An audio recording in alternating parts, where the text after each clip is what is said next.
आणि पहिल्या दिवसापासूनच आमची स्पष्ट भूमिका ठरली आहे की ही मालवण नगर परिषदेची निवडणूक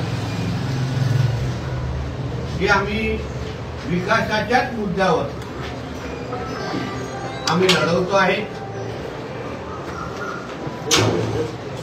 उद्या आमच्या विचाराचा, भारतीय जनता पक्षाच्या विचाराचा नगराध्यक्ष इथे निवडून दिल्यानंतर या मालवण शहराचा विकास आम्ही कसे करणार आहोत, कुठल्या कुठल्या विषयावर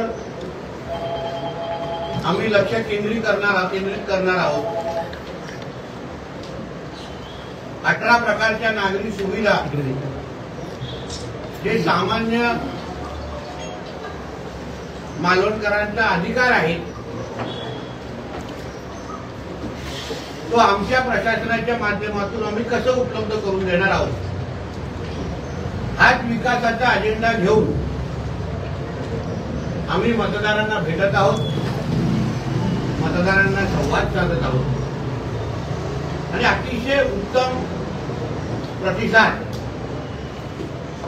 आमच्या नगराध्यक्षाचे उमेदवार आणि आमच्या सगळ्याच उमेदवारांना मालवणकरांकडून भेटत आहे।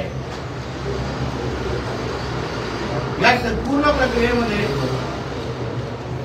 ज्या काही घटना घडत आहेत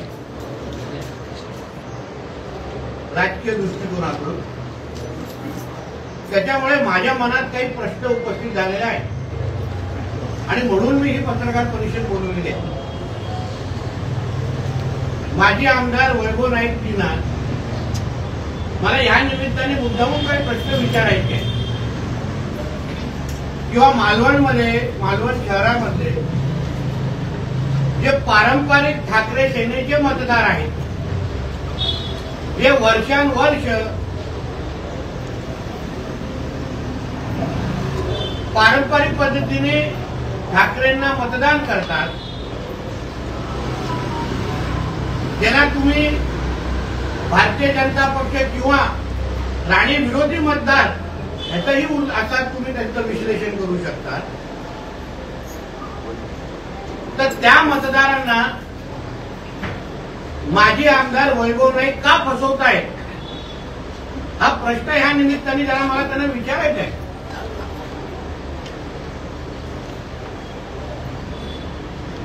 इथे हाकेच्या अंतरावर असलेले आमचे कणकवली तालुका,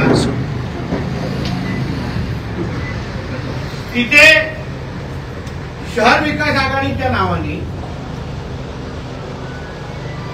ठाकरेंची शिवसेना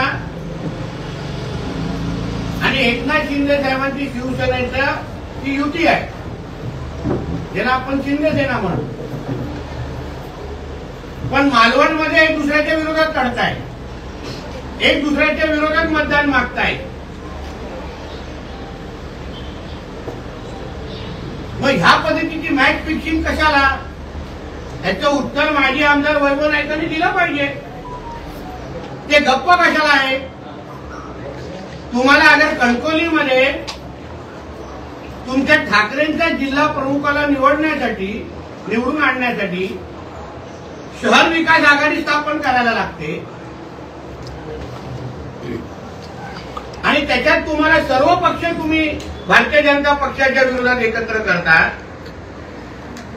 तिथे तुम्ही शिंदे सेनेबरोबर पण एकत्र येता, मग मालवण शहरामध्ये मतदारांनी ह्याबद्दल काय विचार करावा? जो पारंपरिक ठाकरे सेनेचा मतदार आहे त्यांची ही फसवणूक नाही का? की तिथे तुम्हाला शिंदे सेना चालते पण मालवणमध्ये चालत नाही।